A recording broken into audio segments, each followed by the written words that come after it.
Alrighty, good morning ladies and gentlemen, this is Hairy Muppet. Welcome back to the Hairy Smash. This is potentially the last series. It is the first series of the grand finals of the tournament.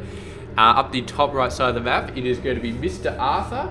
Where is he? He is from South Korea and he's currently not part of a team. His opponent up the top left side of the map is Mr. Iaguz. He is 24 years of age, from Australia, plays for Root Gaming. Now, the way this works in a double elimination is that Arthur won the winner's bracket and Iaguz came up and won the loser's bracket. So Iaguz has already lost once, and it was actually to Arthur, which is quite hilarious.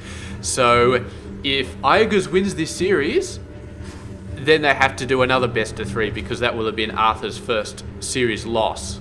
So Iaguz has to win 2 best of 3 series in a row against Arthur. Arthur only has to win one though, because Iaguz has already dropped down once. So one more loss and he's out of the tournament. So it's going to be, it's basically, yeah, Arthur has been extremely good so far, and he just has to keep being awesome and he should get this. And Iaguz, he's going to have a lot of work cut out for him. He's going to have to really play top quality, because he has to win 4 games against Arthur, and yeah, that's going to be tough, very tough for him to do. So let's go ahead and check this out. Got the probes crossing over here, jumping to the other side. Probe and the worker, whatever the hell that guy is. We've got a gateway coming out. I don't know, maybe I'm a little bit rusty. I haven't been casting a game in like a week or so. I've just been slowing down, but that's fine. I guess not much is happening here, so not much to really talk about.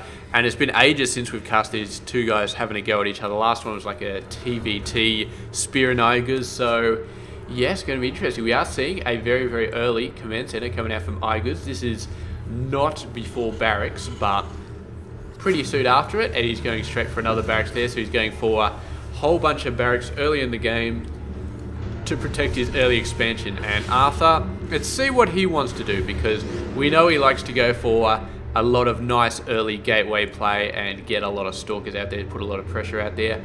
And we'll see if he chooses to do the same thing here, or whether he goes for something else. I'm really not sure what he's going to be going for here, but the Reaper going to be falling on back. There's a Stalker moving out with a Mothership Core for support. We've got a Templar Archives coming down, most likely supporting, like getting Blink out there or something like that would be my guess, but you cannot rule out Dark Shrine or anything really crazy like that. Who knows what he's going to do, but yeah, I guess probably going to be Blink. Actually pulling Marines out of there, a little bit worried. Needs his Marines actually back here to ward off the Mothership Core, so great awareness from Mr. Iaguz. And 2 Marines and a worker though. Is it going to be enough? Probably not, but he does have more Marines coming out there. And altogether, is it going to be enough to actually keep the Stalker and the Mothership Core from getting into that base? Meanwhile, the Reaper's coming up, scouts that there is no expansion, and that is not going to be making Iaguz very happy right now. He would love to see an expansion, because if he sees an expansion, then he knows that Arthur is not going for any crazy sort of play, which is exactly what he's going for here. He's got Blink on the way, he's got Gateway Tech on the way, almost about to finish. We can expect to see a massive amount of Blink Stalkers coming into Iaguz's base in the next couple of minutes. I would say there'd probably be like 10, 12 Stalkers or something by the time Blink finishes, if I know Arthur, which I probably do, yeah. So yeah, he's going to be pushing out with a lot. And Iaguz, man, I don't know what he can do. He needs more orders. He needs more orders so badly right now. And come on, get some more orders. He's building Marines out of this thing. I don't know if he has any idea the amount of pain that's coming his way, but it's going to be all Stalkers. It's going to be all pain. And yes, give me those Marauders. The fact that he's building Marines out here is a little bit interesting.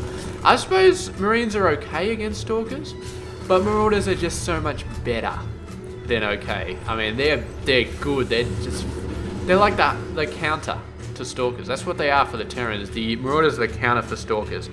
And yeah, just whack a couple in the bunker and you're just sitting beautifully there. and he can get flanked and stuff off the side when his blink comes out. He's actually going to push here. There's 4 Stalkers and a beautiful force field cutting off a lot of them. Going for the sentry. Is he going to be able to get it? He gets distracted by a Stalker, but at the end does take out the sentry. And there we go. The rest of the Marines running down. Nice time warp to slow him up. And Arthur is going to be getting out of there. So he was trying to hold up on the expansion. Did sort of get pulled back. Did he actually destroy the expansion here? I'm really not sure.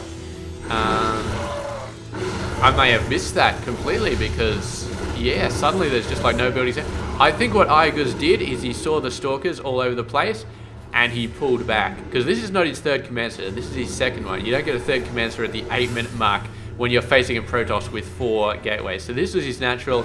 He just pulled back all his forces up to the top. Now we're starting to see some Marauders. I'm very, very happy that some Marauders are coming out from Mr. iaguz because I was a little bit worried there. But we do have Blink out on the way. We've got 7 Stalkers out there. He's not going all in like I thought he would. He's not going in to just completely demolish stuff. He's actually getting a expansion out. He's getting a robotics bay out, getting a forge out to go for some upgrades. So he's moving into the mid game, and he's decided instead of going all in and completely owning this guy, that he's going to sit back, relax, and just play the macro game, which is going to work very, very well because, of course, he's stopping iaguz from getting that expansion. But here we go. Moving out without a force field. Arthur ultimately has to run here. 3 Marauders, just too much for all these Stalkers, especially with all the Marines doing all the buffering. So they have to get the hell out of there. iaguz gets his expansion down.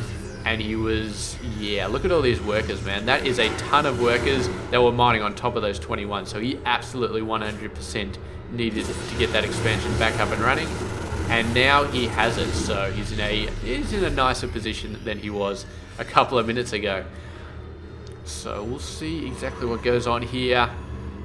Back row's pretty much the same. iaguz will start popping up a little bit higher once he actually starts mining.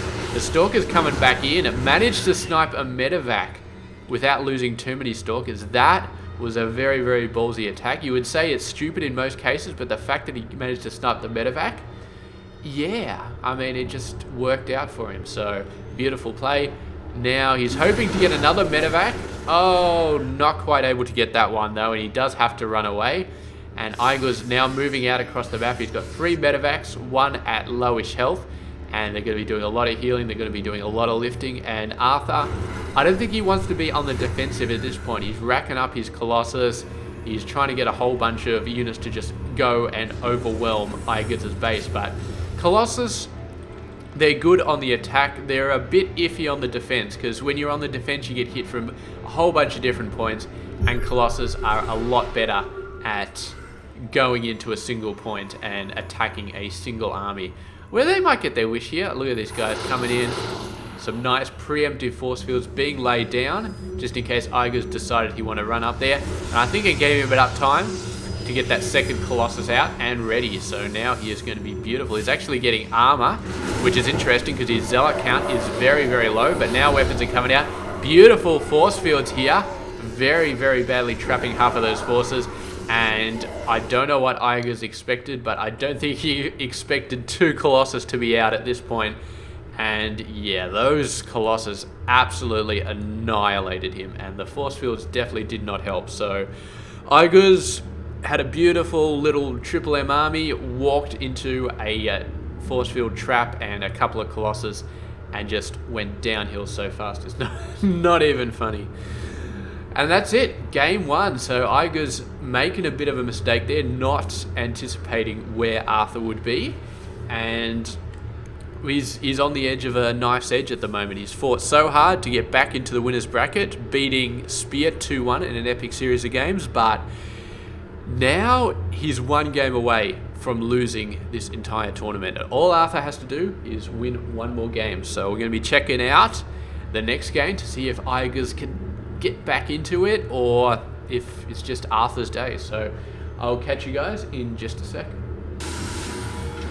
Alrighty, getting back into it. Game number 2 between iaguz up the top right side of the map and Mr. Arthur down the bottom left side of the map. And It's, yeah, like I said, it's down to it. Arthur won beautifully last game with a beautiful little trap. iaguz ran his, well, you guys know what I'm talking about because it's the same video. So it was just beautiful, and Arthur has so far 1-0, and looks like he was actually blocking the expansion here. So iaguz is just like, yeah, whatever, I'm just going to build over here instead.